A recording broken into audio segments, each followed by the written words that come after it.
আমি আমার ক্লাসরুমে আমি কখনো আমার মনে পড়ে না যে আমি বাচ্চাদের কখনো ফাঁকি দেওয়ার চেষ্টা করেছি। আমার সর্বোচ্চ চেষ্টা করে প্রতিটা ক্লাসে আমি চেষ্টা করেছি তাদের যেন আমরা কিছু না কিছু শেখাতে পারি। আর বাইরের জগতে বাকিটা তো আছে আল্লাহ।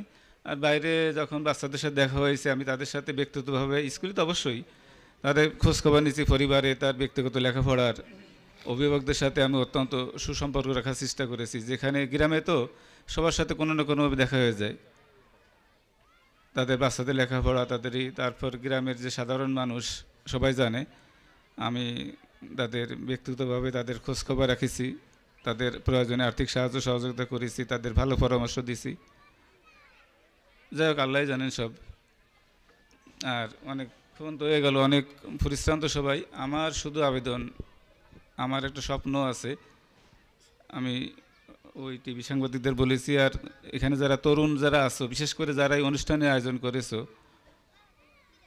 আমরা আমাদের গ্রামাঞ্চল তো অসহায় মানুষের জন্য তাদের চিকিৎসা, বিশেষ করে চিকিৎসার ক্ষেত্রে আমরা জানি যে সাধারণ অসুখ বিসুখে আমাদের পাঁচটা মৌলিক চাহিদা আছে না, খাবার আমরা সবাই পর্যাপ্ত চাই, বা এটা আল্লাহর মতো খুব সমস্যা না, বাসস্থান এটাও আমরা ভালো চাই, শিক্ষাও ভালো চাই।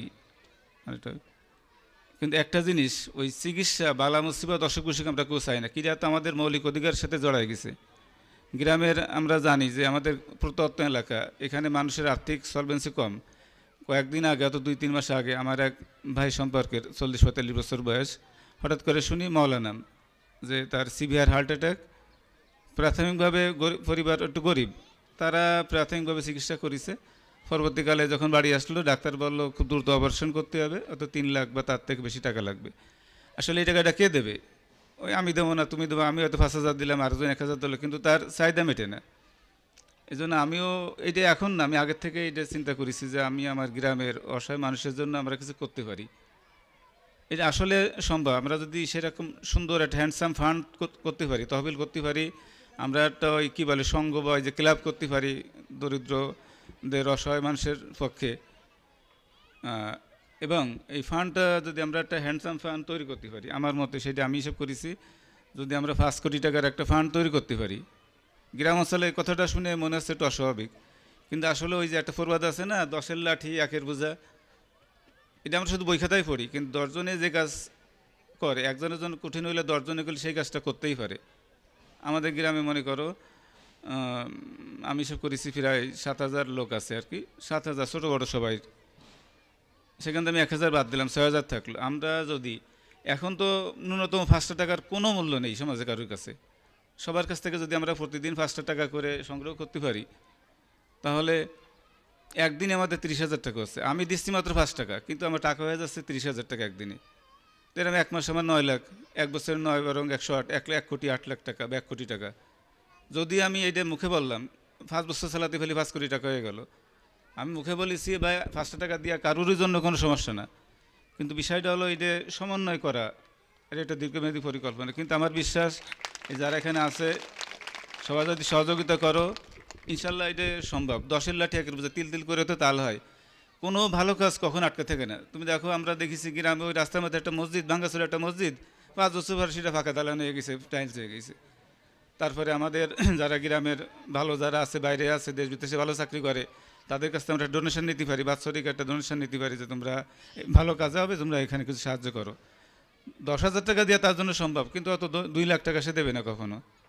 তো এইটাই আমি সবার সাথে মিলেমিশে যারা গ্রামের গণ্যমান্য সমাজে যারা আছে, আমার ছাত্রছাত্রী যারা আছে, সবার সাথে আলোচনা করে সবার বাড়ি বাড়ি যেয়ে সবাই বুঝায়, আমার একান্ত ইচ্ছা যে ইচ্ছাটা আমরা পূরণ করি, তাহলে আমরা আমাদের ওই কী অপরন্তি বয়সে যে মৃত্যুটা বাচ্চা অনেক লোকের, এটা আমরা ঠেকাতে পারবো।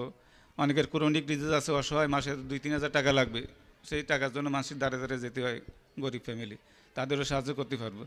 আমি যদি ওই টাকাটা 5 কোটি টাকা যদি আমি ইনভেস্ট করতে পারি সঠিকভাবে, আমি বিভিন্ন সময় খোঁজখবর নিচ্ছি, তাহলে হয়তো কী বলে মাসে 3-4 লাখ টাকা কালেকশন করা সম্ভব।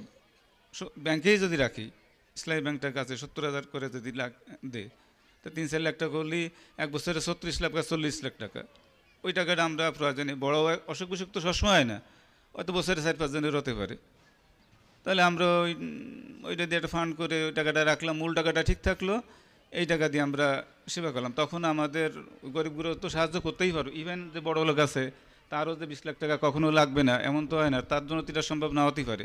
আমার গ্রামে আমি সব করে দেখেছি সর্বোচ্চ 3 লাখ টাকা হয়তো 10 জনেই খরচ করতে পারবে জরুরিভাবে, আর 90 জন তো পারবে না। তা তো এই ফান্ড যদি আমরা একটু করি, আমরা সবাই দিচ্ছি 5 টাকা, এটা একদম কোনো দরকারই নেই। একটা চা আমি একদিন কম খেলাম, আমার বাচ্চারা স্কুলে আসে, খুব গরিব ঘরে বাচ্চারাও দেখেছি 15-20 টাকা নিয়ে আসে, তারে 5 টাকা কম দিলাম। তার জন্য আমরা বলি গ্রামে একটা কথা আছে, জানিয়ে সৎকা দিই আমরা, আমার বাচ্চার সন্তানের সৎকা সে 5 টাকা দান করলাম। আর আমি আজকে ভালো আছি অনেকে বলবো, কিন্তু কালকে যে তোমার একটা বড় অসুখ হবে না, তুমি তো নিশ্চয়তা দিতে পারো না। কাজে আমরা সবাই যে চেষ্টা করি, আর আমার বিশ্বাস আমি পারবো, এত সময় লাগবে, মানুষের দ্বারা দ্বারা 1-2 বার যাবো, সবাই বুঝাবো, গ্রামে সবাই নিয়ে। আর কি আর কি বলবো, সবাই দোয়া করবেন যেন ভালোভাবে থাকতে পারি।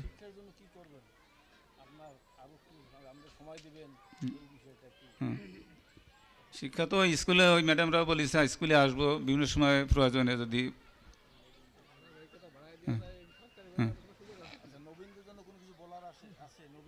রবীন্দ্র তো আপাতত আমার এখানে যারা আছে তাদের তো আমি শুধু এই ক্লাবে অ্যাড করতে চাই দিয়ে আমি। আর লেখাপড়া তো আসলে সরকারও চেষ্টা করতেছে, আর এখন অভিভাবকরাও সচেতন, শিক্ষকরাও করে, ন্যাচারালি যার যাবে। জি বলতেছি, মেসেজ তো প্রথমে হলো মানুষ হতে হবে, মানুষ হওয়ার মাধ্যমে হলো লেখাপড়া শিখতে হবে, সমাজের গণ্যমান্য ব্যক্তিদের শিক্ষিত না হলে তো দেশের জন্য কোনো কাজ করা যায় না। শিক্ষিত হলেই না তুমি দেশের জন্য, জাতির জন্য, সমাজের জন্য কিছু করতে পারবা। ওই লেখাপড়া না শিখে অনেকে হয়তো কিছু টাকা পয়সা মালিকে নিজের মতো চলতে পারে, কিন্তু দেশের সমাজের জন্য খুব বেশি কাজ করা যায় না। সবার লেখাপড়াই তো মেইন কাজ, আর তারপরে সৎভাবে থাকা, দেশের মঙ্গল কামনা করা, অন্যের কি বলে, অন্যের সবসময় ভালো, অন্যের মঙ্গল কামনা করলে তো নিজেরও ভালো হয়ে যাবে, এটা আল্লাহ জানে। আমরা প্রত্যেকটা কাজের, এই দুনিয়া যে কাজ করবো তার 2 রকম ফল তো আমরা পাবোই, ভালো কাজের ভালো ফল, মন্দ কাজের মন্দ ফল। তুমি মানুষকে ভালোবাসবা, মানুষ তোমাকে অবশ্যই ভালোবাসা দেবে। আর কি বলবো, সবাই ভালো থাকুক, আমার জন্য দোয়া করবা, আর নিজেরও এখন লাগতেছে। আর বাকি জীবনটা যেন সম্মানের সাথে ভালোবাসা নিয়ে থাকতে পারি, সুস্থভাবে থাকতে পারি, এই দোয়া তো সবাই সবার জন্য করা উচিত, আমার জন্য সবাই করবে আর কি। আল্লাহ হাফেজ স্যার, ভালো লাগতেছে। তার সুবিশাল হৃদয়ের আকাশে আজ যেন আবেগের ঘনঘটা। ধন্যবাদ বিদায়ী অতিথি জনাব ইজারদার রাসেল আহমেদ স্যার, সহকারী শিক্ষক, রামপাল বাগেরহাট, তার অনুভূতি প্রকাশের জন্য। আমরা সবাই লক্ষ্য করেছি স্যার আসলেই আবেগপ্রবণ হয়ে গিয়েছেন। মানুষ বাঁচে তার কর্মের মাধ্যমে, তিনি যে মহৎ কর্মগুলো করে গিয়েছেন তা দিয়ে তিনি অমর হয়ে থাকবেন ইনশাআল্লাহ, তার গুণমুগ্ধ শিক্ষার্থীদের মাঝে, এলাকাবাসীর মাঝে। স্যার যে ইচ্ছাটা পোষণ করেছেন তার সাথে একাত্মতা পোষণ করে স্যারের হাতে প্রথম ফান্ড রেইজ করার জন্য অর্থ তুলে দিচ্ছেন স্বেচ্ছায় রওশনারা প্রাক্তন শিক্ষার্থী। স্যারের হাতে এখনই, স্যারের হাতে, স্যারের যে ইচ্ছা পোষণ করেছেন এইটাকে ফলপ্রসূ করার লক্ষ্যে একেবারে যাত্রা শুরু। আমরা ইনশাল্লাহ যারা এখানে উপস্থিত আছি, স্যারের এই যে পরিকল্পনা, এতে আমরা সবাই একমত তো? জোরে করতালি। ভালো কাজের পাশে আছে সব সময়, করতালির মাধ্যমে সেটা জানান দিতে হবে।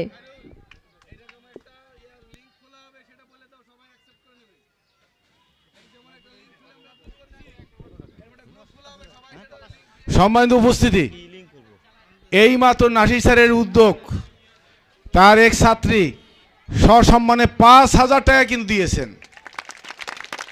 আমার বিশ্বাস এই নাসির স্যারের কাছে আমানত থাকলে এর খেয়ানত হবে না, হবে হবে ইনশাল্লাহ।